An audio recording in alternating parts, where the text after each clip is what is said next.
Sir మీరు చెప్పండి, like why Georgia, మీరు ఎందుకు జార్జియాని ఫస్ట్ ప్రిఫరెన్స్ ఇచ్చారు MBBS కోసం? సో ఇంతకుముందు మాట్లాడినట్టు ఒక స్టూడెంట్ పేరెంట్ దగ్గర ఒక 20 lakhs ±5 lakhs బడ్జెట్ ఉన్నప్పుడు ఇక్కడ పాసిబుల్ కానప్పుడు కంపల్సరీగా MBBS అబ్రాడ్ అనేది ఆప్షన్. సో ఈ ఆప్షన్లో throughout the world more than 200 countries ఉన్నాయి.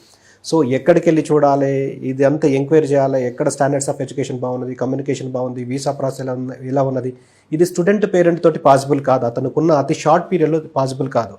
సో నేను కానీ నాలాంటి వాళ్ళు కానీ ఎక్కడో వెళ్ళి అక్కడ ఏ కంట్రీ బాగుంది, స్టాండర్డ్స్ ఆఫ్ ఎడ్యుకేషన్ ఎలా ఉంది, అండ్ ట్రాన్స్పోర్టేషన్ ఎలా ఉంది, అండ్ కమ్యూనికేషన్ లాంగ్వేజ్ ఎలా ఉంది, సేఫ్టీ సెక్యూరిటీ ఎలా ఉంది, ఇలా ఎంక్వైరీ చేసి మనలాగా ఎడ్యుకేషన్, మెడికల్ ఎడ్యుకేషన్ ఉన్నదా లేదా వెరిఫై చేసుకొని మన నామ్స్కు అనుగుణంగా ఉన్నదా లేదా చూసుకొని ఒక ప్రోడక్ట్లా ఇక్కడ తీసుకొస్తే కానీ ఇక్కడ స్టూడెంట్స్ తెలియదు. సో అలా ప్రతి కంట్రీకి ఒక రిప్రజెంటేటివ్ ఉంటారు.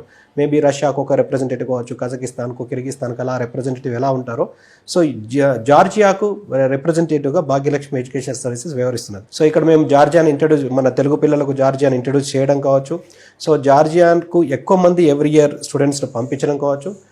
ఓన్లీ భాగ్యలక్ష్మి ఎడ్యుకేషన్ సర్వీసెస్కి మాత్రమే జార్జియా నుంచి పాస్డ్ అవుట్ స్టూడెంట్స్ కానీ, పాస్డ్ అవుట్ బ్యాచెస్ కానీ, FMG పాస్ అయిన స్టూడెంట్స్ కానీ, ఇంటర్నేషనల్ లెవెల్లో సెటిల్ అయిన స్టూడెంట్స్ కానీ ఉండడం జరుగుతున్నది. సో ఆ విధంగా అన్ని విషయాలలో మేము అన్ని కంట్రీస్ను చూసి